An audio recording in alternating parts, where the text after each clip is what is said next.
Al-Fadil Ustaz Rahmat Ihsan Muhammad Sofyan, ataupun lebih dikenali sebagai Piu Rahman.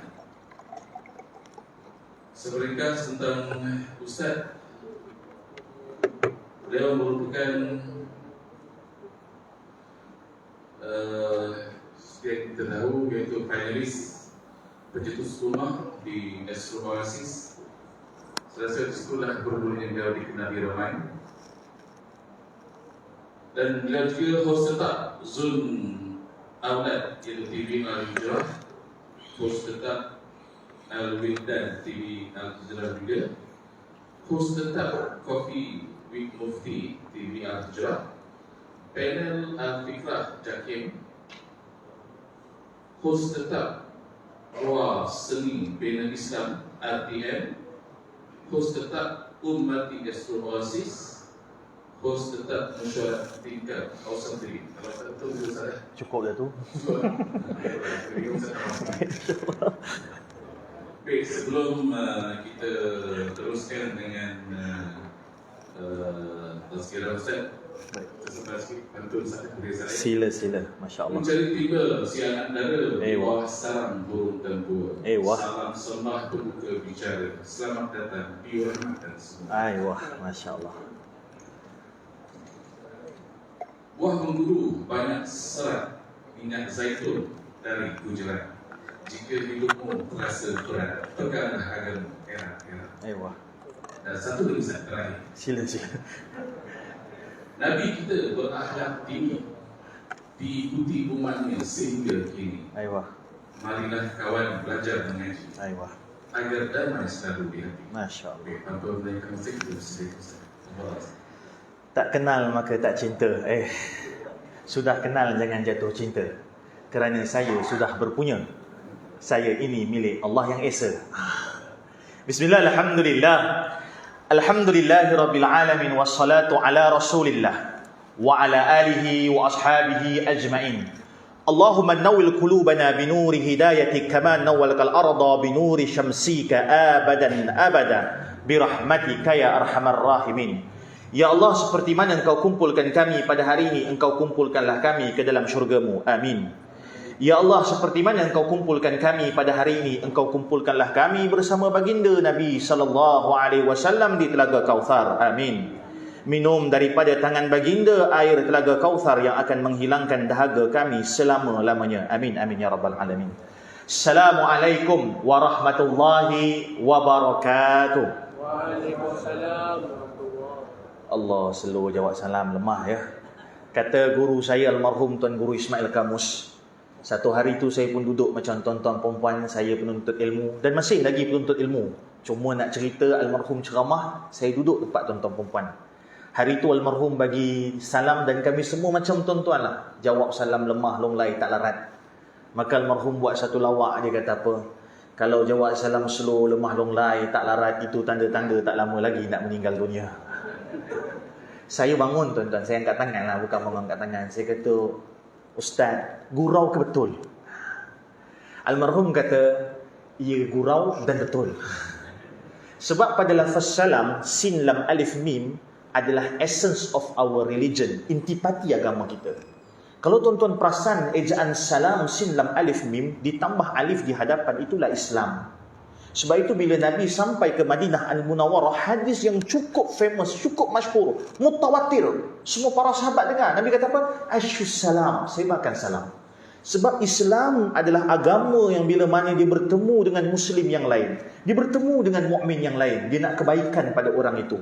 Dia bukan agama nafsi-nafsi sendiri-sendiri, bukan agama yang mementingkan diri, dia mendoa ke orang lain.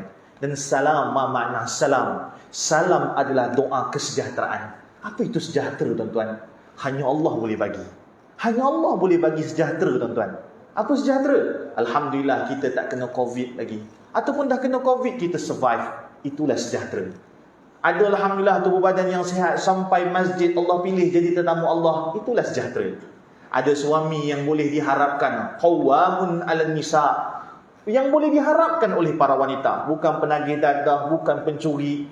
Ini adalah kesejahteraan bagi para ibu. Para suami ada isteri, para isteri yang menjaga kehormatan diri dia. Bukan isteri-isteri yang masuk grup-grup bukan-bukan confession ataupun mengutuk suami. Inilah kesejahteraan. Ada anak-anak, Masya Allah. Anak-anak kita ni qurratu ayun, penyejuk mata kita. Itulah sejahtera. Jadi panjang-panjang saya cerita, nak suruh jawab salam tu je. Tapi kita lupa. Saya muzafir, saya penceramah, adalah sikit. Barangkali Allah bagi sikit berkat kalau ada. Tapi saya doakan tuan-tuan perempuan. Tuan-tuan perempuan pula, ramai-ramai. Saya tak tahu ni, daripada ramai-ramai ni siapa yang makbul doa. Tuan-tuan pula doakan saya. Dua doa ini diangkat ke langit. Moga-moga Allah terima, insya-Allah. So kita jawab salam lagi sekali ya. Kalau jawab salam slow pendek umur tuan-tuan ya, insya-Allah. Assalamualaikum warahmatullahi wabarakatuh. Waalaikumsalam warahmatullahi wabarakatuh. Masya-Allah, tiba-tiba semua jawab salam kuat ya. Tanda semua takut mati ya. Yang paling takut mati abang depan kita ni ya, masya-Allah. Guraulah tuan-tuan. Ala kulli hal, hari ini kita bertemu dan moga-moga bertemu dan berpisah kita ini kerana Allah. Bukan kerana benda lain. Bukan kerana saya datang sini semata-mata untuk sampul ceramah. Bukan semata-mata tuan-tuan datang sini sebab ada masa yang lapang. Tapi kita bertemu dan berpisah kerana Allah. Dan berbahagia saya hari ini sebab apa? Sebab hari ini saya diamanahkan oleh pihak surau untuk menceritakan tentang baginda Nabi SAW.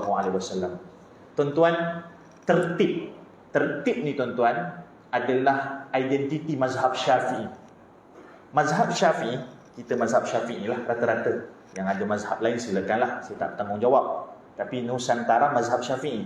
Mazhab Syafi'i ada tertib. Kan ambil wuduk kan, ujung tertib. Tertib ni apa tuan-tuan? Dia macam tentatif lah. Dia macam atur cara. Macam nak bagi satu perkara tu tersusun. Maka bila sambut maulid, kebanyakan para masyayikh, ulama, tuan-tuan guru, dia akan bincang tak lari 4 perkara. Kita tengok sempat tak sempat kita bincang 4 perkara ni. Sebab besok saya pagi-pagi ada program. Tak boleh lama sangat tuan-tuan, sebenarnya jauh. Jadi 4 perkara ni apa? Dimulakan dengan mengenal fizikal Nabi SAW.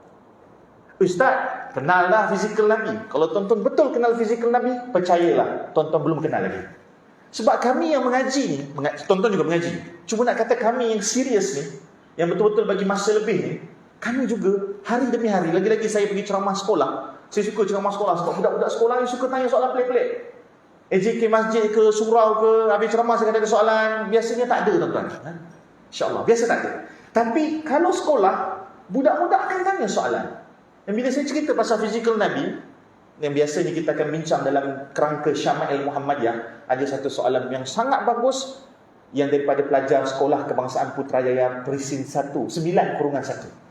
Apa soalan dia? Dan saya bagi tanya tuan-tuan soalan ni. Kalau tuan-tuan boleh jawab, berarti Alhamdulillah. Tuan-tuan tahu pengetahuan ni. Kalau tak tahu, muhasabah. Oh, banyak lagi aku tak kenal pasal Nabi. Apa soalan dia? Mari kita dengar. Supaya kita kata, oh, banyak lagi aku tak tahu pasal Nabi. Budak ni tanya saya, Ustaz, siapa lagi handsome, Nabi Muhammad atau Nabi Yusuf? Masya Allah, soalan yang bagus daripada pelajar kita. Tuan-tuan, selingan. Kalau tuan-tuan ada cucu, ada anak buah, ada anak sendiri, anak tu banyak tanya soalan pasal agama dan tuan-tuan tak tahu pasal benda tu, jangan marah, jangan tutup mulut dia. Sebab apa? Sebab mereka bertanya, sebab mereka masih interest ataupun masih rasa nak tahu pasal agama. Bila mana anak-anak berhenti tanya pasal agama, ketahuilah tuan-tuan, mereka dah hilang rasa nak tahu pasal agama. Sebab tu tuan-tuan jangan tutup mulut kanak-kanak yang bertanya. Walaupun kadang-kadang soalan dia tak masuk akal, kan? Tapi percayalah, mana tahu dengan bertanya soalan tu, mana tahu barangkali mereka lah yang akan jadi barisan hadapan untuk membentengi agama kita satu hari nanti. Pendekkan cerita, budak tu tanya saya, Ustaz, mana lagi handsome, Nabi Muhammad atau Nabi Yusuf? Tuan-tuan, siapa lagi handsome? Nabi Muhammad. Ya tak ya? Nabi Muhammad. Buktinya ada yang cakap Nabi Yusuf. Tengok, kita ada 2 pendapat di sini ya. Masya Allah. Siapa lagi handsome? Saya pun terkedu. Nak jawab macam mana kan? Supaya adik ni dapat jawapan yang konkret. Maka saya kata kat adik ni, saya tak malu nak kata, adik, Ustaz tahu Nabi Muhammad handsome, tapi Ustaz nak bagi jawapan konkret kat kamu, Ustaz tak mampu lagi ni nak bagi tahu. Nanti saya akan kontak Ustaz kamu kat sekolah bila Ustaz dapat jawapan yang solid. Rupa-rupanya ulama kita dah bahas tuan-tuan. Seorang imam nama Imam Asqalani bahas siapa lagi handsome, Nabi Muhammad atau Nabi Yusuf. Maka Imam Asqalani kata, bawalah perempuan yang terpotong jari melihat Nabi Yusuf. Tuan-tuan tahu kisah ni? Seorang geling saya cerita.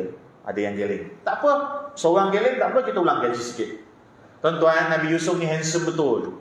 Pendekkan cerita, Nabi Yusuf duduk dalam istana, duduk dalam rumah agam, duduk dalam rumah besar. Sebab apa? Adik-beradik dia buang dia dalam telaga. Jealous dengan dia. Ini adalah bukti bahawa ada jealous yang melampau daripada adik-beradik. Maka kita kena hari ini kontrol kasih sayang adik-beradik. Pendekkan cerita, Nabi Yusuf duduk dalam istana. Dalam istana tu ada seorang perempuan, dalam Quran sebut nama dia Imra'atun Nisa. Dia tak sebut Zulaikha. Zulaikha Israiliyat. Tapi boleh tak terima Israiliyat? Boleh. Sebab ini bukan hadis, ini sejarah. Metodologi sejarah agak longgar berbanding metodologi hadis. Clear tuan-tuan? Pendekkan cerita, dalam Israiliyat cerita nama dia Zulaikha. Baik, Zulaikha ataupun Imra'atun Nisa. Dia ni tengok Yusuf AS ni belum dewasa sebab duduk dalam istana. Cuma kena faham, kalau tuan-tuan pernah tengok cerita kungfu Cina, istana ni tertutup. Orang dalam istana melakukan aktiviti sosial yang orang luar tak tahu. Macam tu juga Mesir tuan-tuan. Yang berlaku dalam istana, benda tu hanya berlaku dalam penduduk istana. Orang luar ni, marahin dulu ni tak boleh dekat istana tu. Dia tak tahu apa berlaku, maka tak tahu orang tentang kewujudan Yusuf. Tapi orang-orang dalam tu tahu Yusuf ni. Yang antara orang yang perhati betul kehansaman Nabi Yusuf adalah Zulaikha ataupun Imra'atun Nisa. Makin dewasa Yusuf AS, makin dia jatuh cinta. Dan berlaku Yusuf ditry oleh Imra'atun Nisa. Tuan-tuan pun tahulah dia mula goda. Tapi satu perkataan Yusuf yang patut kita ajar anak-anak kita, bukan anak-anak kita je, kita sekali. Apabila dia digoda oleh Imra'atun Nisa ataupun Zulaikha, dia kata apa? Inni akhafullah. Ajar tuan-tuan anak tuan-tuan ni. Inni akhafullah. Sesungguhnya aku takut akan Allah. Sesungguhnya aku takut akan Allah. Yusuf AS sedar. Walaupun tak ada orang tahu, tapi Allah tahu. Yusuf AS tahu. Walaupun tak ada orang melihat, tapi Allah maha melihat. Tuan-tuan ajar nak tuan-tuan akidah yang jelas ni. Supaya apa? Member hulur vape, inni akhafullah. Member ajak konten, inni akhafullah. Member ajak tengok pornografi, inni akhafullah. Anak-anak sedar Tuhan melihat dia walaupun tak ada orang melihat dia. Ni hanya pada Yusuf. Iman yang dahsyat. Tuan-tuan berlaku tuan-tuan, Yusuf lari. Oh, Zulaikha rasa tercabar. Tuan-tuan tahu kisah ni kan? Zulaikha pun spontaneous. Dia pun tertarik ataupun dia mula buat body contact dengan Nabi Yusuf. Bila mula body contact, Yusuf bergelut lari koyak baju belakang. Apa berlaku? Zulaikha rasa malu, rasa aib. Zulaikha fitnah Yusuf. Tapi tuan-tuan kena ingat, ilmu forensik dah ada 1400 tahun advance daripada sekarang. Sebab tu siapa-siapa yang ada niat nak buat jenayah, kena pastikan dulu kita ni cerdik. Sebab secerdik-cerdik kita, cerdik lagi pakar forensik Malaysia. Tuan-tuan tahu tak, kalau ada pencen-pencen PDRM ni, PDRM kita sebenarnya top 10 terbaik dunia tau. Betul. Cuma kita tak bangga ataupun orang tak tahu sangat PDRM kita ni hebat. Sebab kita tak pandai nak portray macam kita tak pandai nak cerita kehebatan PDRM. Kalau macam US kan ada CSI Miami, ada CIA. Malaysia dah apa? Gerak khas tuan. Boleh lah. Tapi apa sangat lah gerak sikit-sikit galak main pisai tuan-tuan. Dia tak best. Cuba tuan-tuan tengok cerita barat, macam mana dia portray kehebatan US. Bukan nak kata bagus, tapi ini filem tuan-tuan. Sebab tu kalau ada budak-budak nak jadi filmmaker, biarkan. Samsul Yusof tengok berjaya buat cerita munafik, berjaya buat cerita macam-macam. Biarkan. Yang penting diorang tinggikan Islam dalam kejayaan orang. Tak apalah, tu lain kali saya cerita. Pendekkan cerita tuan-tuan, Malaysia top 10 PDRM tau. Sebab tu kes Interpol yang terbaru yang kita rasa selut, apa dia tuan-tuan, yang kes bukan jutawan pun, peniaga kosmetik Kelantan tu kan, yang kena colik masuk Patani, masuk Thailand. Berjaya jumpa balik tuan-tuan. Gambar lain, muka lain, boleh jumpa. Sebab apa? Sebab nak kata apa? Forensik kita bagus. Begitu juga Yusuf AS. Zaman tu dah ada forensik. Koyak belakang berarti digoda, koyak depan berarti dia yang berkendak. Mana ada orang tuan-tuan nak berukur koyak belakang dulu? Tak ada. Sebenarnya cerita, Yusuf AS dibela. Bila dia dibela, tersebarlah kisah bahawa Yusuf ini adalah orang baik dan Zulaikha orang jahat. Malu Zulaikha, cerita ni tersebar keluar daripada istana. Sebab Imra'atun Nisa, perempuan yang berkuasa, kena membawang. Dia malu dengan kawan-kawan dia buat minum petang untuk buktikan bahawa dia ini terjatuh ataupun dia ini tergoda dengan lelaki yang bukan biasa-biasa. Kawan-kawan dia ni, minta maaf yang high profile, T20, Datin Sri, Puan Sri, Datin, besar-besar ni, dipanggil minum petang sebab dia dah malu dengan kawan-kawan dia ni. Dalam grup WhatsApp ni dah membawang pasal Zulaikha. Dia pun nak pertahankan diri dia. Dia buat apa tuan-tuan? Dia buat minum petang. Kenapa dia buat minum petang? Dia nak suruh Yusuf lalu. Biar perempuan-perempuan ni tahu, ni Yusuf ni, entah-entah korang lagi teruk pada aku. Seolah-olah gitu. Dan berjaya tuan-tuan. Nabi Yusuf lalu, tengah-tengah orang minum high tea. Dalam riwayat kata tengah potong rumman ni delima. Tengah potong buah, pendekkan cerita buah lah. Terpotong jarinya melihat kehansaman Nabi Yusuf. Tertutup mulut perempuan-perempuan pada waktu tu. Kata, kalau gini hebat, kalau gini comel, kalau gini kemah, mungkin aku lebih teruk daripada Imra'atun Nisa. Tapi cerita yang nak buktikan kehansaman Nabi Yusuf. Apa kata Imam Asqalani? Bawa perempuan sama, terpotong jari melihat Nabi Yusuf, bawa dia bertemu dengan Muhammad bin Abdullah. Kalaulah dia melihat Yusuf, terpotong jari. Kalau dia melihat Muhammad bin Abdullah, terpotong hati-hatinya. Faham tuan-tuan? Dia bukan cia-cia tuan-tuan. Nak kata level handsome Nabi Muhammad sallallahu alaihi wasallam. Tapi tuan-tuan, handsome saja cukup ke tuan-tuan? Tapi kenapa ulama bahas Nabi-Nabi ni handsome? Tak ada Nabi yang tak handsome tuan-tuan. Why? Bukan sebab nak diskriminasi, bukan. Nabi-Nabi memang handsome fizikal sebab dia, logik dia, dalil dia, sebab tak nak orang kutuk Nabi physically. Tuan-tuan bayanglah, contohlah, Nabi tu telinga capang. Bila Nabi berdakwah, diamlah capang. Jadi Nabi ni kena sampai orang tutup mulut. Tak boleh nak kutuk fizikal. Orang paling kutuk pun dia majnun, gila. Orang kutuk-kutuk apa? Alah, bodoh.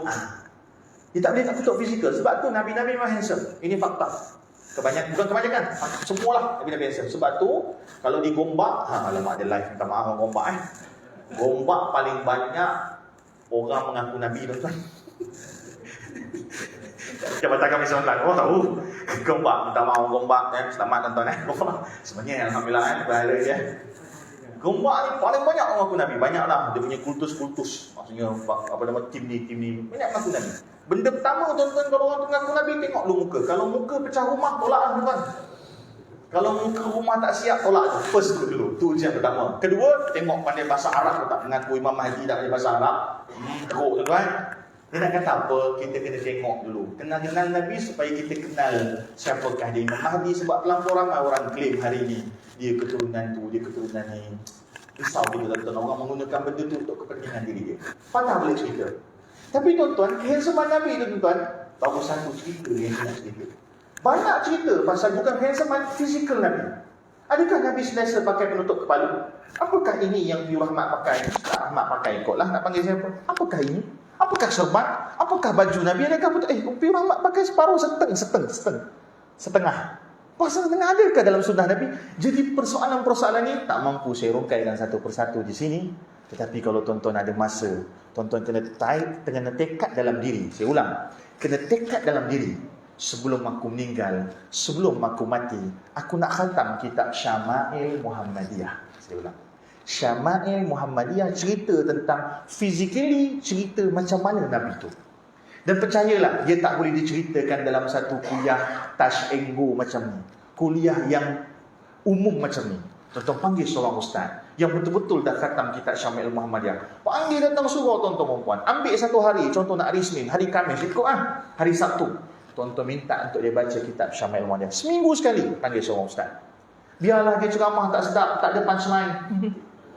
Biarlah dia ceramah tak pandai nak attract tinggi suara, rendah suara, tak apa. Tapi tuan-tuan at least baca hadis tu satu persatu. InsyaAllah, kalau tuan-tuan baca setiap minggu, kalau boleh setiap minggu, kalau tak boleh setiap bulan. Sebulan sekali panggil ustaz ni, Syama'il Muhammadiyah. Jangan panggil saya. Saya sibuk, famous. Gurau. Tapi tuan-tuan panggil seorang ustaz, habiskan kitab Syama'il Muhammadiyah. InsyaAllah tuan-tuan, kalau setiap minggu sekali seminggu baca kitab Syama'il Muhammadiyah, InsyaAllah setahun khatam. Baru kita ada tahu, kalau orang cakap aku Muslim, aku kenal Nabi. Kenal. Kalau setakat untuk fizikal, aku dah khatam kitab Syama'il Muhammadiyah. Ini baru ada KPI dalam hidup kita. Bukan hanya mendatangi ceramah umum semata-mata. Ini ceramah umum. Ceramah umum tuan. Percayalah tuan-tuan, mendatangi ceramah umum yang banyak, bagus, tetapi takkan buat kita alim. Saya ulang Dia macam budak lah tuan-tuan. Belajar sekolah, mesti ada silibus nak kenal Nabi physically. Tuan-tuan boleh tengok Syama'il Muhammadiyah.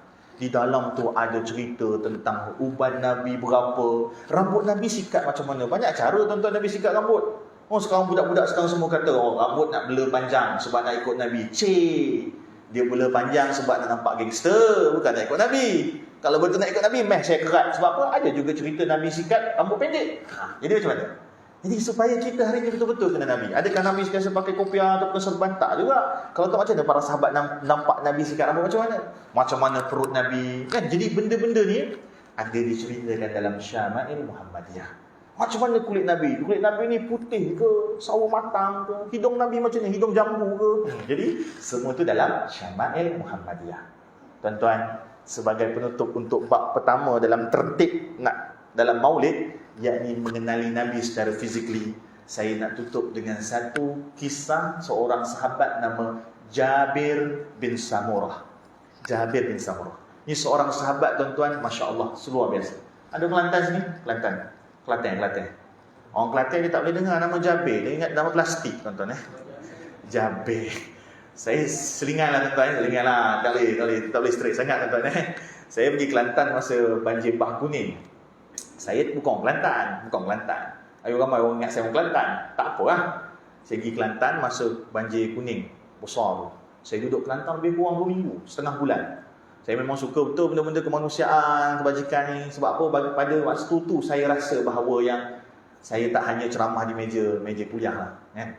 Pendekkan cerita, saya duduk 2 minggu kat sana. Oh, dengar lah macam-macam bahasa Kelantan. Oh, belajar sikit bahasa Kelantan. Diorang tak panggil ustaz, panggil tak. Oh, tak. Saya pun pergilah satu kedai pula tu, rumah tu cuci. Habis mencuci banjir tu, mokcik tu mari kan.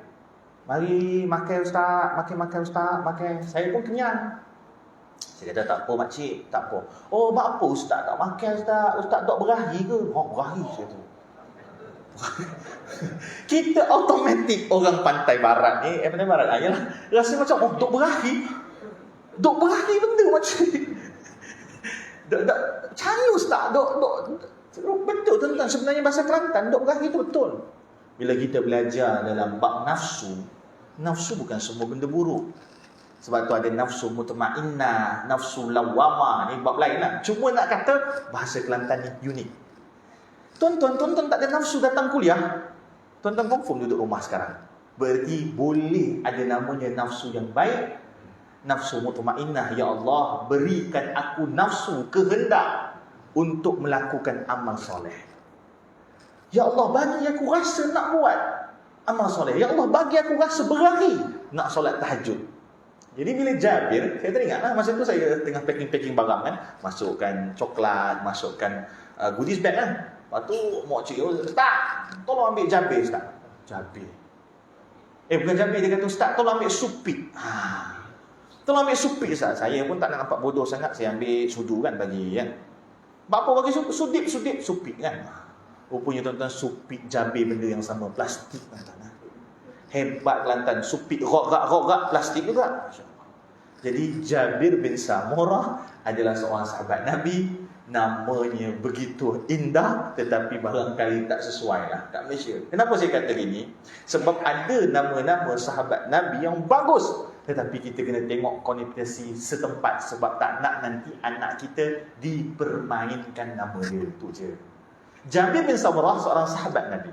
Jabir bin Samurah, satu hari dia pandang bulan, dia lihat bulan purnama cantik. Tuan-tuan dia pandang bawah, dia nampak Rasulullah sedang pakai baju warna merah merun. Nabi tak pakai merah tajam, merah apa? Merah terang. Nabi tak pakai merah terang. Nabi pakai merah merun sikit, merah hati. Tapi bila Nabi pakai merah hati, tuan-tuan, masya-Allah, nampak wajah Nabi bergemerlapan. Apa kata Jabir bin Samurah? Dia kata apa? Ya Rasulullah, wajahmu lebih indah, lebih bercahaya daripada bulan purnama. Di situlah keluar qasidah Ya Badratim, Ya Badratim, wahai purnama. Walaupun bukan sahabat yang karang cerita ni, cari lagu ni, tapi para ulama tengok kisah ni, mereka keluarkan lantunan qasidah untuk apa? Untuk memuji kehansaman Nabi SAW. Berarti wajah Nabi bergemerlapan lebih daripada bulan purnama yang setongkol sebiji, yang dikelilingi daripada benda yang gelap. Jadi tuan-tuan, tertib yang pertama, kita akan kenal Nabi lebih kalau kita kenal physically. Tapi physically cukup? Tak. Physically tak cukup tuan-tuan. Sebab berapa ramai orang yang handsome luar, cantik luaran, physical bagus, tetapi hatinya busuk. Cantik luar, cantik, handsome wajahnya, tetapi kerjanya menipu orang. Con man. Cantik luar, handsome luar, tetapi mereka melakukan kerosakan pada anak dara orang. Bererti Nabi bukan hanya physically ataupun luarannya yang kita patut fokus, tetapi adalah akhlak baginda Nabi SAW.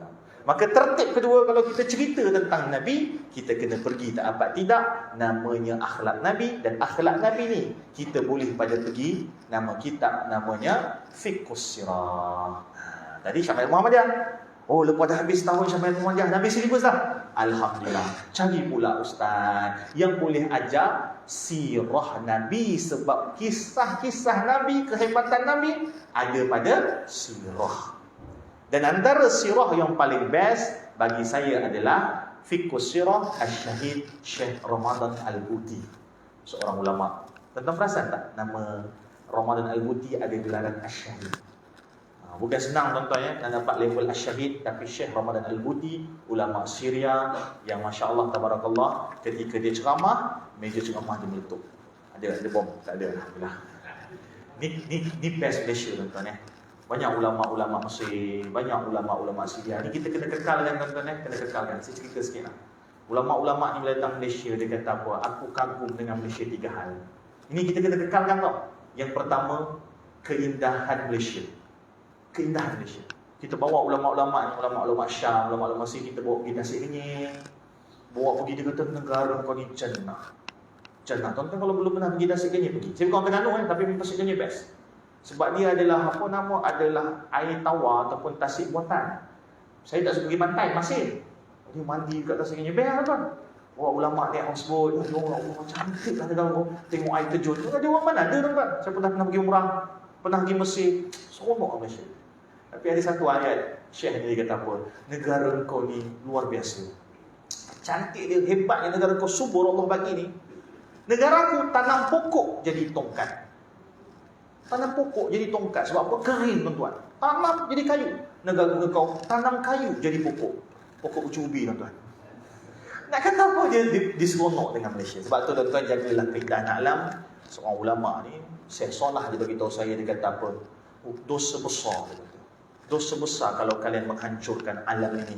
Maka dia membaca ayat Quran tentang bagaimana manusia merosak alam sekitar. Sebab tu tuan-tuan, benda ni kecil tetapi kita kena pandang besar.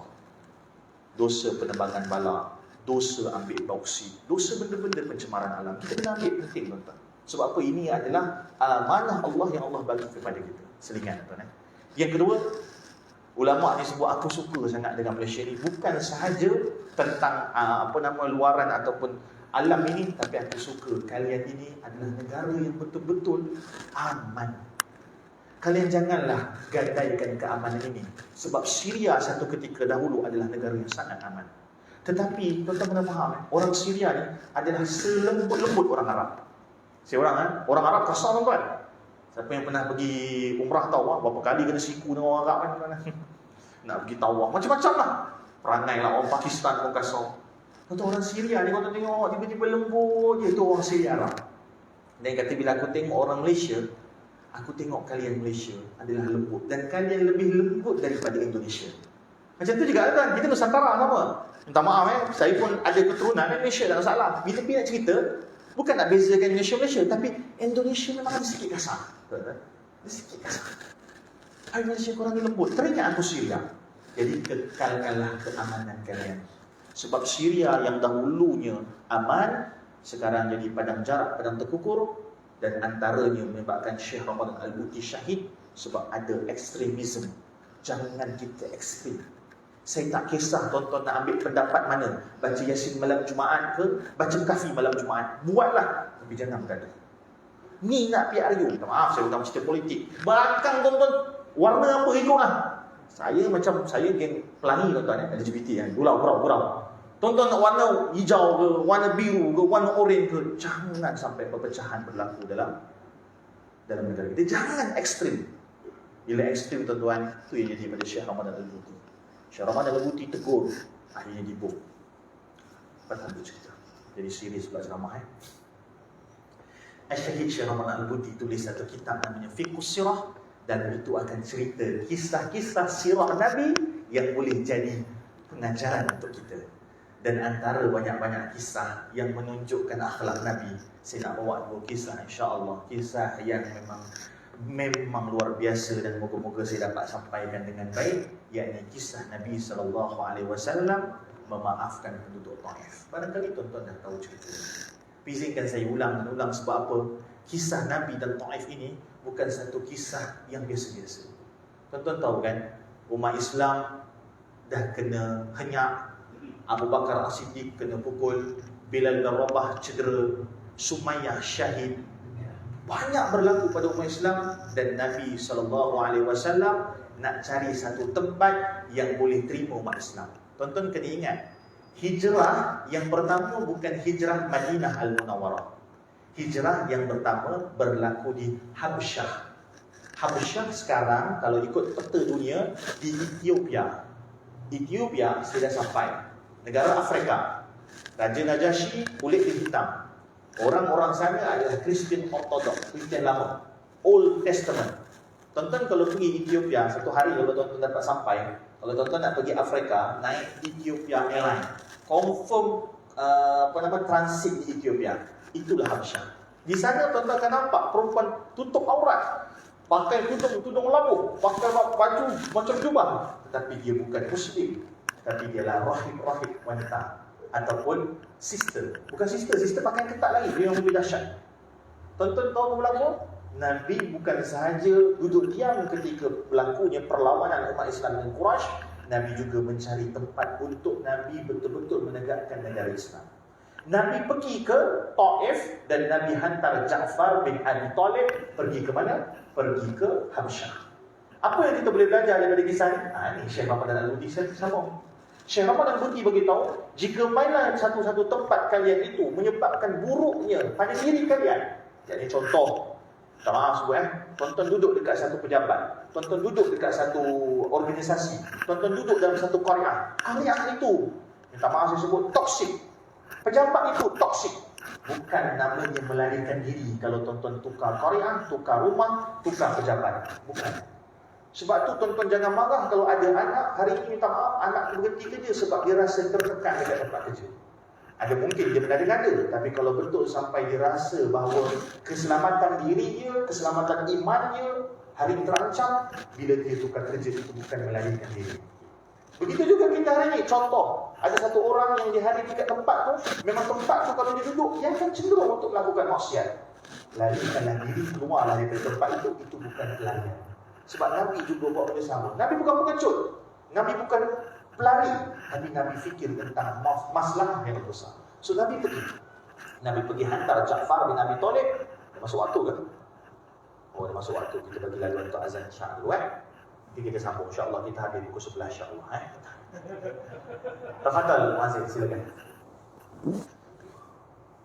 Saya sambung sekali lagi insya-Allah.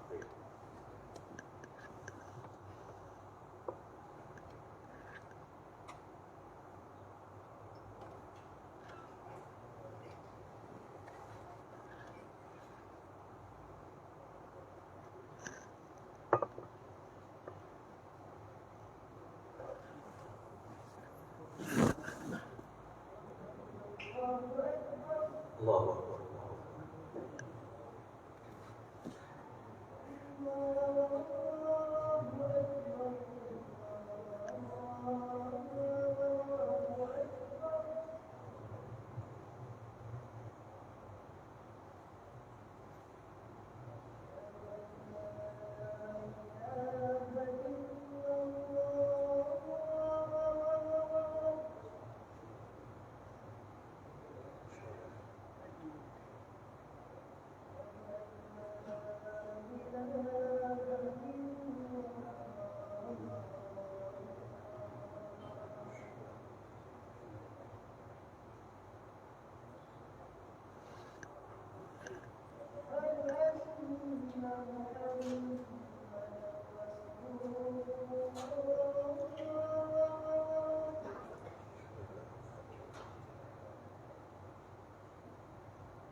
La ilaha illallah Muhammadur Rasulullah.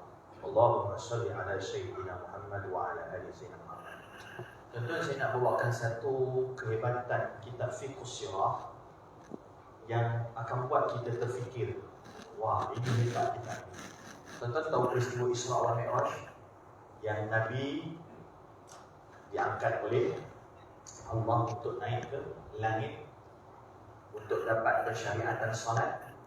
Syekh Ramadan Al-Buti ni punya genius, tuan-tuan, Asyadi. Dia compare kenapa peristiwa hijrah Nabi tak minta pada Allah, ya Allah, pinjamkan aku Buraq yang sama aku gunakan ketika peristiwa Isra wal Mi'raj untuk peristiwa hijrah. Tapi kita pernah terfikir, tuan-tuan, barangkali pernah dengar, tapi ini best kita fiqh sirah. Kalau tuan-tuan boleh, tapi fiqh sirah ini percayalah tuan-tuan, tuan-tuan baca seminggu sekali, insya-Allah 4 tahun baru habis, insya-Allah. Tapi ini dah syllabus, best. Tuan-tuan fikir kenapa? Kan peristiwa hijrah kan susah. Nabi nak kena masuk gua, kena patung, kena berbisa, Abu Bakar kena lari pada pembunuh. Kenapa Nabi tak pakai shortcut doa je Buraq yang sama? Pinjam ya Allah, Buraq. Tapi rupanya Syekh Ramadan Al-Buti bagi kata kaki, nota kaki Syekh Ramadan Al-Buti, kerana Allah nak mengajar hijrah itu bukan senang. Hijrah itu bukan senang, tuan-tuan. Sebab tu Nabi dan para sahabat bukan mudah-mudah untuk Allah lepaskan daripada kesusahan dan kesulitan. Begitu juga dalam peristiwa Taif, Nabi minta Ja'far bin Abi Talib untuk pergi hijrah ke Habasyah. Nabi SAW dan anak angkatnya pergi ke Taif. Kenapa Taif? Taif ni rupa-rupanya orang-orang penduduk Taif kenal atuk dengan ayahnya. Tuan-tuan kena sedar satu benda. Atuk dengan ayahnya ni bukan orang biasa-biasa. Sebab itu baru kita faham, oh, kenapa bila Nabi buat kerja dakwah, Nabi tak terus dibunuh. Kenapa Nabi tak terus? Kan senang, tuan-tuan. Senang bunuh orang, bagi assassin, bagi seorang pembunuh umpahan, selesaikan Muhammad bin Abdullah. Tak, kenapa tak berlaku? Sebab atuk Nabi dengan ayah Nabi bukan kaleng-kaleng. Bukan orang biasa-biasa. Tuan-tuan, zaman tu kalau siapa dapat keluar bumi Mekah untuk pergi berdagang ke Syam, berarti dia adalah seorang konglomerat ataupun bisnesmen yang besar. Atuk Nabi Abdul Muttalib, tuan-tuan, bagi makan kepada orang yang datang haji pada waktu itu free of charge. Maksudnya apa? Kalau zaman tu tuan-tuan, tak macam sekarang ni. Contohlah jemaah haji pada waktu tu ada 1,000 orang lah, tuan-tuan. Paling sikit lah 1,000 orang. Sekarang juta jemaah haji. Kalau tak 1,000 lah, tak nampak best, 10,000 orang. Tuan-tuan, satu orang pada 10,000 orang tu diberi makan RM10, contohlah belanja awal dia. RM10 darab 10,000, tuan-tuan, berapa? 100,000 sehari. Buatlah haji pada waktu itu 10 hari. Tak 1 juta, tuan-tuan. Berarti Abdul Muttalib punya kaya, dia keluarkan 1 juta ringgit. Berarti dia bukan biasa-biasa. Dia mesti orang besar. Abdullah, yang bapa Nabi, adalah orang besar juga. Sebab boleh pergi berdagang ke Syam dan meninggal, wafat dalam berdagang. Lepas tu orang besar juga. Oh, cerita sekarang, tuan-tuan, senang nak pergi mana lalu. Itu dulu, kalau cerita 50 tahun dulu, dapat naik flight, dapat naik kapal terbang, kemah lah. Sebab saya dulu masih kecil-kecil, cita-cita saya tak naik flight, itu je dapat. Sekarang muak tak naik flight. Nak kata apa? Susah dulu. Kemudian Ustaz, habis itu Nabi nampak susah kenapa? Sebab bila atuk Nabi meninggal, Abdullah meninggal, Nabi duduk dengan Abu Talib. Abu Talib ni tak kaya, tapi dia ada pengaruh. Dia ni kalau bahasa mudah sekarang, contohlah tuan-tuan nak mudah faham orang Melayu kita, ayah ada kawasan lah. Abu Talib tak kaya, tapi ayah ada kawasan. Barang siapa yang ada masalah dengan Muhammad, dia ada masalah dengan aku. Oh, takut orang tuan. Bani Hashim, tuan-tuan, Quraisy itu besar. Siapa langgar? Lu langgar buat punya kuat kau. Buat langgar lu balik. Macam tu rasa mudah dia. Dia tak ada orang berani nak sakiti Muhammad. Sebab tu yang sakiti Muhammad adalah orang yang dalam Quraisy juga, dalam Bani Hashim juga. Abu Jahal, Abu Lahab. Maksudnya apa? Bangsa lain. Bukan bangsa lain. Kongsi gelap lain. Dia nak buat. Dia tak boleh nak langgar. Sebab dia takut. Jadi orang dalam kongsi itu sendiri ataupun dalam klan. Muak itu sendiri yang sakiti Nabi. Sebab bahasa mudah kalau Abu Talib, Abu Jahal yang sakiti Nabi. Abu Talib kata, Abu Talib sampai dia, Abu Jahal, Abu Lahab. Kau jangan buat lebih kurang, ya tak saudaraku. Sebab tu tak berlaku pembunuhan. Dan Nabi tahu orang-orang Taif ada rasa hormat kepada atuk dan juga yang Nabi. Sebab tu di Taif, kat sini letak kaki Syekh Ramadan itu best letak fiqh sirah. Kalau tuan-tuan rasa fikus sirah berat, tak ada ustaz boleh bawa, tak ramai tuan-tuan ustaz boleh bawa fikus sirah. Ambil paling tidak kitab Ar-Rahiq Al-Maktum. Ini kitab tuan-tuan Jakir dan terjemah bahasa Melayu. Tuan-tuan beli, tuan-tuan baca sendiri pun okey. Tapi kalau tak faham, cepat-cepat cari orang yang faham. Sebab apa? Jangan belajar sendiri-sendiri, takut kita buat assumption sendiri. Tapi at least sekadar nak baca tak ada masalah. Ar-Rahiq Al-Maktum pun boleh. Kitab dia macam ni, tebal. Itu tuan-tuan baca seorang-seorang, akak-akak baca untuk anak-anak bedtime story pun boleh. Ar-Rahiq Al-Maktum. Boleh cari. Saya tak jual kitab tuan-tuan Saya tak jual kitab, tuan-tuan cari sendiri insya-Allah. Sambung cerita tuan-tuan sikit lagi. Tuan-tuan, Nabi pergi ke Taif dan betul orang-orang Taif masih hormat dengan Nabi, mereka tak sakiti Nabi. Tetapi mereka buat perancangan jahat, dia orang panggil budak-budak nakal, mereka panggil budak-budak basikal lajak. Budak-budak basikal lajak ni dia bagi duit, dia bagi gula-gula. Kau pergi pukul Muhammad. Sebab kalau kami yang pukul, confirm nanti Quraisy akan datang dan hancurkan penduduk Taif. Tapi budak-budak siapa nak ambil kisah? Maka budak-budak ni ambil benda yang menyakitkan, kayu, batu, dan mereka baling kepada Rasulullah. Tuan-tuan, agak-agak budak-budak tuan-tuan kalau buat kasar dengan kita berani tak pukul? Mesti lah. Saya budak buat lebih kurang dengan saya tuan-tuan. Jangan buat main, keluar darah mak kilau tuan-tuan. Betul? Budak. Apa sangat kita takut dengan budak? Dia setara tak boleh lari tuan-tuan, start kereta langgar. Contoh.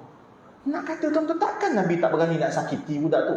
Nabi berani, tapi Nabi kasih pada umat. Nabi kasih pada kanak-kanak. Tuan-tuan, sifat Nabi yang pertama kita nak belajar tuan-tuan, Nabi sangat kasih pada kanak-kanak. Sebab apa? Kanak-kanak ahli syurga. Tuan-tuan jangan marah kalau budak-budak main. Jangan marah tuan-tuan sangat. Boleh marah lah. Boleh marah. Saya tarik balik lah. Kalau tuan-tuan tak marah langsung. Maksud saya jangan melampau. Sebab tuan-tuan at least diorang ahli syurga tuan-tuan. Meninggallah ni confirm syurga. Kita belum tentu. Saya belum tentu. Sebab tu siapa pernah pergi umrah, sekarang tak apa nak masuk raudah. Masuk raudah susah. Sekarang pakai apps je. Hebat teknologi Saya baru balik juga umrah. Pakai apps nama Iktamarna. Masuk daftar, rezeki masuk. Tak dapat rezeki, bukan pilihan Allah. Tak apa redha Ustaz dah semua arun pun tak dapat masuk. Jadi contohnya jangan rasa dosanya aku tak dapat masuk. Jangan. Ada rezeki masuk. Tapi dulu, kalau manalah tahu dah tak ada apps lagi, tuan-tuan saya dapat satu tips daripada Pak Gad Raudah. Ini cerita sikit Ni tuan-tuan, kalau ada live jadi tak best lah tips ni orang tahu. Tak apa Tips kalau nak masuk Raudah, andai kata tak ada apps lagi tuan-tuan bawa budak, dokong budak ataupun pegang tangan budak, dia orang akan mudahkan untuk masuk Raudah. Tuan-tuan buat muka seposen sikit, tapi bawa budak bawa budak, bagi salam pada jauh, angkat tangan. Kenapa? Dia kata kami diajar oleh para imam Madinah, dia kata, untuk mudahkan ahli syurga masuk Raudah, sebab tu taman syurga. Tuan-tuan saya cari tuan-tuan budak tuan-tuan.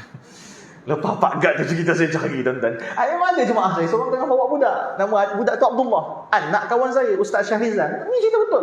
Kami pergi umrah sama-sama. Ustaz Syahrizan bawa, ni cerita betul. Ustaz Syahrizan bawa bini dia, Ustazah Faizah, bawa anak dia Abdullah. Saya kata, bini Abdullah. Abdullah tu berapak dengan saya. Saya tanya, jenis senyap ni. Bawa tuan-tuan. Memang masuk Raudah tuan-tuan. Dapat keluar. Saya bagi tahu jemaah tuan-tuan. Semua pinjam Abdullah tu tuan-tuan. Semua pinjam. Tuan-tuan, kanak-kanak ahli syurga, nakal sikit biasa tuan-tuan. Nakal sikit biasa. Tapi Nabi tak pernah melainkan seorang budak lalu Nabi akan bacakan doa kepada dia tuan-tuan. Nabi akan usap kepada dia. Tuan-tuan nampak? Tak payah nak yakin pun tak apa. Tak payah berat. Maksudnya budak pegang kepala dia. Doa lah. Doa bahasa Melayu tak apa.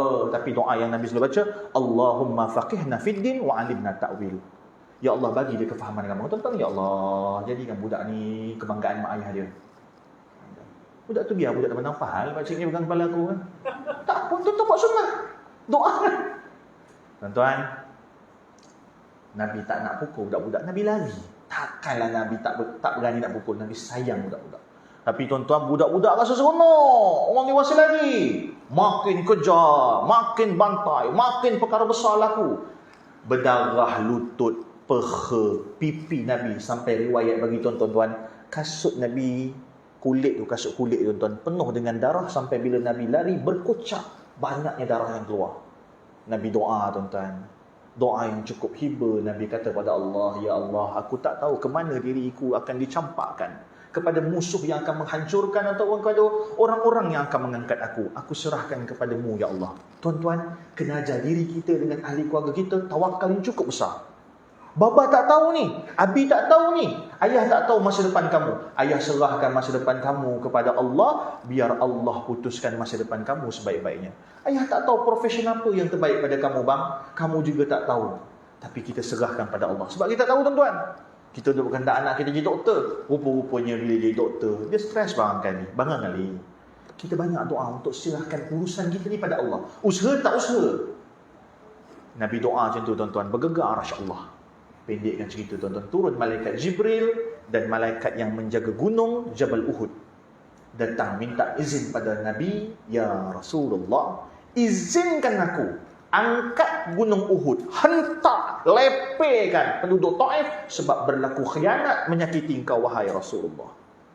Tapi ni kelebihan Nabi. Nabi kata apa? Ya Allah, aku doa penduduk Taif keluar daripada tulang sulbi mereka, keluar daripada air mani mereka ini, keluar daripada generasi mereka ini kelak orang-orang yang mentauhidkan Allah, yang angkat Allah sebagai Rabb, yakni tempat penyembahan, dan mengangkat aku sebagai Nabi. Tuan-tuan, sekarang penduduk Taif 100% Muslim. Tuan-tuan, kita dengar cerita ni, Nabi, tuan-tuan, benda berlaku pada seorang ulama nama Buya Hamka. Buya Hamka, tuan-tuan, seorang ulama mengaji pondok pesantren Indonesia, tapi dengan kita kan Nusantara, orang Minangkabau tuan-tuan.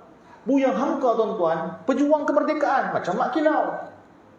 Dan bila dia merdeka, dia nak negara Islam tu negara Indonesia negara Islam. Maka dia clash dengan seorang lelaki nama Soekarno. Soekarno nak negara Islam. Sebab tu dia buat Republik Indonesia ni, perlembagaan dia atau Pancasila. Kayak cerita tuan-tuan, teknikal. Tapi ada benda mereka berbeza. Soekarno menzalimi Buya Hamka. Dia penjarakan Buya Hamka. Tapi Buya Hamka, dia memandang kehidupan ni berbeza dengan kita tuan-tuan. Dia masuk penjara, dia nampak hikmah dia. Bila dia duduk penjara, dia tak ada benda lain nak buat. Dia buat satu kitab tafsir, namanya Tafsir Al-Azhar. Tafsir Al-Azhar tu dibuat dalam penjara. Ini tuan-tuan, kita kena ajar diri kita, memandang kehidupan ni dengan cara yang lebih baik. Setiap musibah nampak hikmah. Buya Hamka masuk penjara, pendekkan cerita, siap Tafsir Al-Azhar. Tafsir Al-Azhar ni orang respect tuan-tuan, sehingga kan Universiti Al-Azhar bagi Buya Hamka doktor, PhD, kehormat. Universiti Kebangsaan Malaysia bagi kepada Buya Hamka Profesor Dr. Buya Hamka. Dan tuan-tuan berlaku tuan-tuan, Buya Hamka dengan Soekarno ni masih lagi bertegang leher. Soekarno pun meninggal dunia, rupa-rupanya Soekarno buat satu wasiat. Kalau aku wafat, kalau aku mati, aku mau Buya Hamka mengimamkan solat jenazah aku. Datanglah General Sudirman. Sudirman kalau kat Malaysia penyanyi, kalau kat Indonesia General Sudirman datang jumpa Buya Hamka. Wahai Buya, Sudirman takut ni, malu. Sebab apa? Dia orang tahu betapa sakitnya Hamka duduk dalam kehidupan di bawah pemerintahan Soekarno, masuk penjara, anak bini dipencilkan, bantuan kerajaan tak dapat. Sudirman beritahu juga, ini hasrat daripada bekas amir mereka, pemerintah mereka. Tuan-tuan, apa berlaku? Buya ambil surat tu, Buya tutup, Buya bangun dan pergi menjadi imam. Ini tuan-tuan, sebab apa tuan-tuan, bila tanya Buya kenapa? Aku belajar pemaaf daripada baginda Nabi. Tuan-tuan, maksudnya benda ni bukan mustahil. Kita juga boleh. Tapi saya tak juga tuan, ada orang yang jahat dengan saya dulu, saya tak maafkan lagi tuan. Cerita senang. Tapi tuan-tuan percayalah, kalau kita belajar daripada sirah ini, kita tahu bahawa apa yang Nabi lalui bukan benda yang mustahil untuk kita lakukan. Bermula dengan serendah-rendah, sekecil-kecil. Tuan-tuan duduk, ada lagi tak dendam kesumat ataupun perkara yang belum kita lepaskan, let go? Tuan-tuan, mulakanlah maaf pada malam ini. Sebab ada seorang sahabat Nabi kata telah berlalu daripada kita ni ahli jannah, ahli syurga.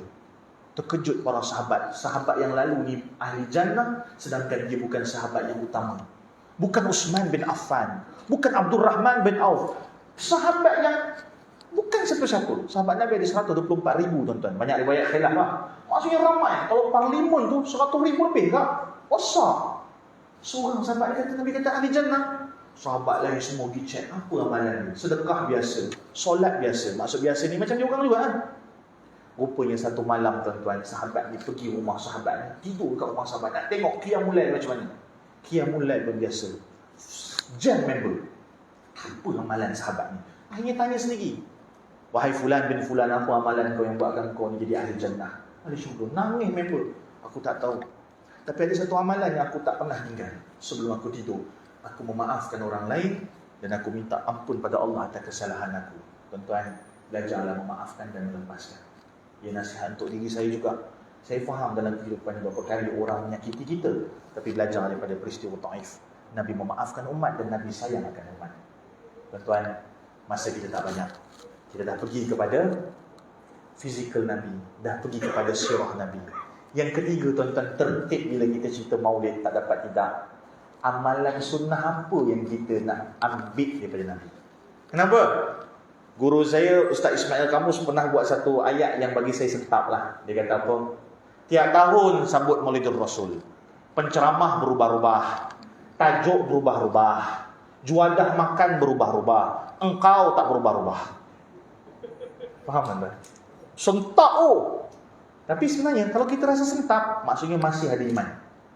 Kalau relax, tak rasa sentap, itu lebih risau, tuan-tuan. Sebab apa? Kita tak rasa bukan kita. Tuan-tuan baca ayat Quran, tiba-tiba Allah cerita pasal ahli neraka, azab neraka. Orang beriman patut takut, dia ahli neraka. Yang masalah baca azab neraka, baca ahli neraka, oh ni bukan aku, ni member aku. Ini masalah, tuan-tuan. Sikit, tuan-tuan. Tuan-tuan, bila ada ceramah, ada ustaz tegur, kawan-kawan tegur, tuan-tuan terasa tu, alhamdulillah ucap. Sebab apa? Hati kita masih sensitif dengan agama. Tuan-tuan, maka apa yang Ustaz almarhum pesan pada saya? Jangan tinggalkan jemaah melainkan bagi oleh-oleh. Oleh-oleh apa? Bagi pada tuan-tuan perempuan ni amalan sunnah apa yang boleh kita amalkan. Macam rumah ramai dah gelak, dah sedih barangkali. Apa amalan patut kita buat? Tuan-tuan, hari ni 1444 Hijrah. Kalau tuan-tuan umur 50, tuan-tuan target. Tahun ni aku nak mula satu sunnah, tuan-tuan. 1445 Hijrah, tuan-tuan buat lagi satu sunnah. Ustaz lain datang, ustaz minta satu sunnah Nabi yang akbar, sunnah Nabi yang besar. Dia bagi satu sunnah. 1446 tambah satu sunnah lagi. Tuan-tuan, 1454 Hijrah. 10 tahun kemudian. Tuan-tuan umur 50 sekarang. 10 tahun kemudian umur 60. Alhamdulillah, tuan-tuan dah buat 10 sunnah paling kurang. Sikit-sikit. At least 1 tahun satu sunnah. Kenapa 1 tahun satu sunnah? Imam Syafi'i pernah kata, barang siapa yang hari ini amalan dia, ilmu dia, kebaikan dia sama macam semalam, orang ni rugi. Siapa yang hari ini amalan dia, iman dia, kebaikan dia lebih baik pada semalam, orang ni beruntung.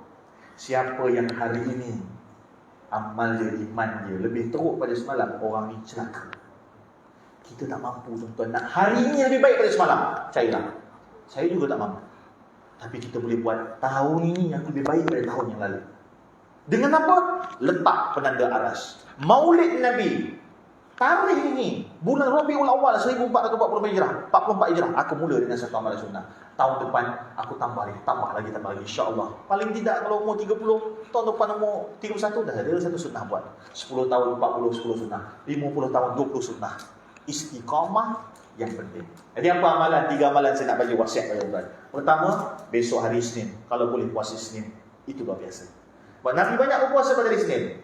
Abu Hurairah, ya Rasulullah, banyak kau berpuasa pada hari Isnin. Nabi kata apa? Aku dilahirkan pada hari Isnin dan tanda kesyukuran aku atas kelahiran aku berpuasa pada hari Isnin. Tuan-tuan, kau boleh buat Isnin, silakan. Ustaz minta maaf, Isnin tak boleh puasa, Monday blues. Okey. Cari sunnah lain. Sunnah kedua yang Nabi banyak buat sampai para sahabat nampak macam wajib. Banyaknya Nabi buat macam wajib. Apa dia? Solat sunat witir. Malam ni boleh mula. Bila dah kita witir? Ramadan. Iya, dia udahlah.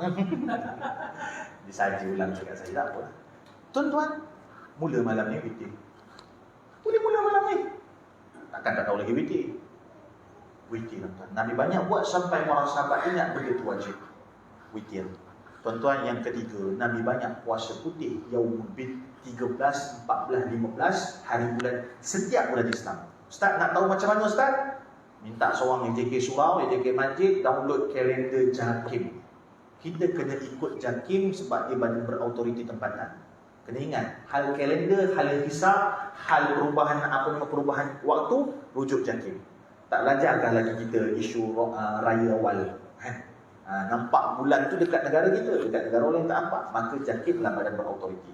Dan saya dapat tahu daripada kawan saya Ustaz Syed Kadir Al-Jafri, apps yang betul-betul direct dengan JAKIM, apps itu pula dimiliki oleh LTAT, lembaga tentera, apalah LTAT lah, yang itulah adalah apps namanya Muslim Pro. Saya tak ada saham pun, tapi setakat ni Muslim Pro lah menemani saya banyak negara yang sedang pergi. Ustaz, yang cerita leaking maklumat Muslim Pro tu, tuan-tuan, sampai sekarang mana bukti yang leaking Muslim Pro?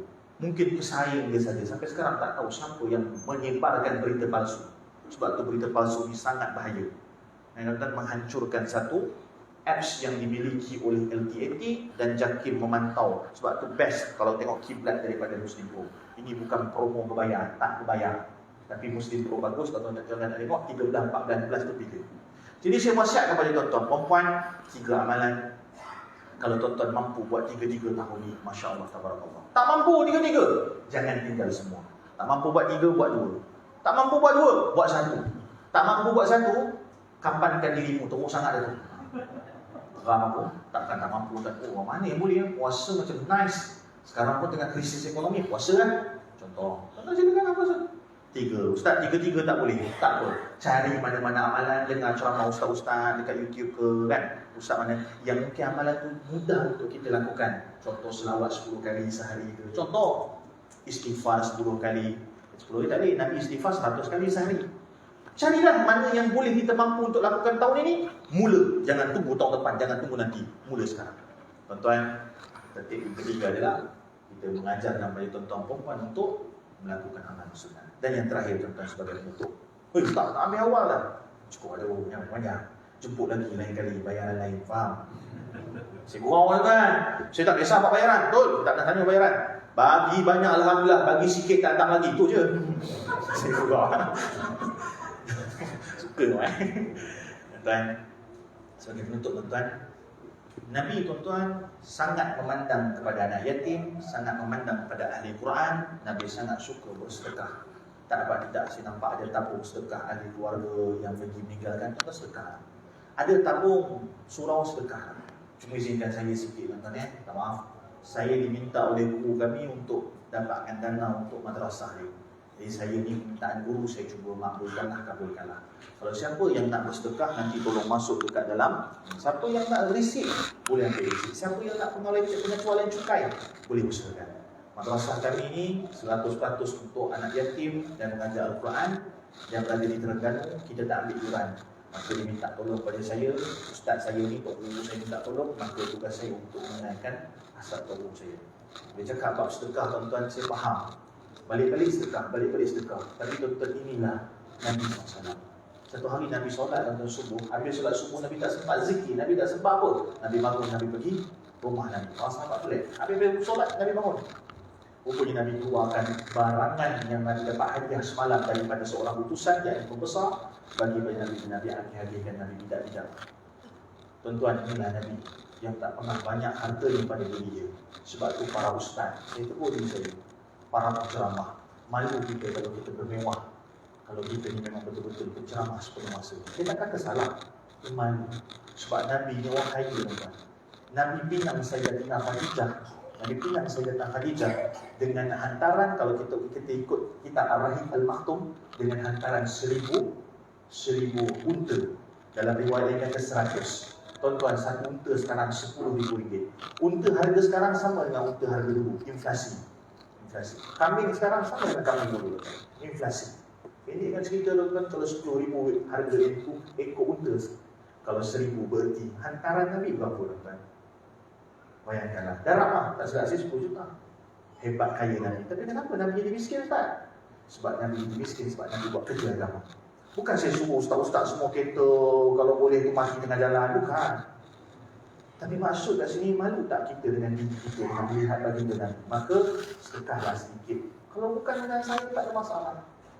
Tuan-tuan, carilah untuk memberi kepada orang yang memerlukan. Sebab pada rezeki kita tu pasti ada pada orang lain. Last. Bila saya kata last, saya akan percaya panjang lagi. Tuan-tuan, kita nak ikut Nabi, last kita nak ada dua. Hub, yakni cinta. Ittiba', yakni ikut. Ada salah satu, tertolak. Kena ada dua. Dia datang application. Hub, yang cinta, siapa yang paling cinta Nabi? Antaranya Abu Jahal dan juga Abu Lahab. Sebab mereka satu kaum dengan Nabi, Bani Hashim, cinta Nabi. Ada riwayat walaupun dhaif, walaupun lemah, tapi kita tahu bahawa Abu Jahal dan Abu Lahab sayang Nabi. Apa yang tuan-tuan? Satu hari bila Nabi lahir, Nabi tak ada bapa Abdullah, mereka dua ni lah yang buat keduri kesyukuran untuk kelahiran Nabi. Tetapi walaupun dia pun dia ada cinta dengan Nabi, tapi dia tak iktibar, dia tak ikut Nabi.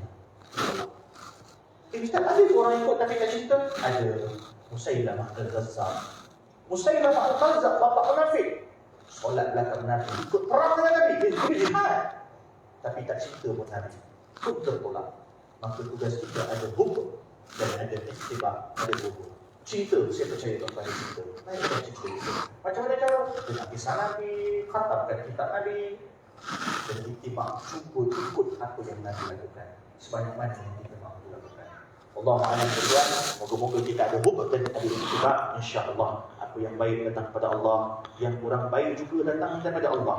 Tapi sengaja Allah jadikan kelemahan pada diri saya untuk memahamkan kita semua bahawa yang sempurna itu baginda Nabi SAW dan yang maha sempurna itu Allah. Adapun kami ini manusia biasa, salah dan silap, tuan-tuan guru, alim ulama, para asatizah, para pendakwah yang ada di bumi dunia ini, orang-orang yang bersama lain dengan saya, kalau ada salah silap saya, mohon tegur saya insya-Allah. Kalau ada kelebihan saya, hadza min fadli rabbi, saya balikkan semua kepada Allah. Wallahu a'lam.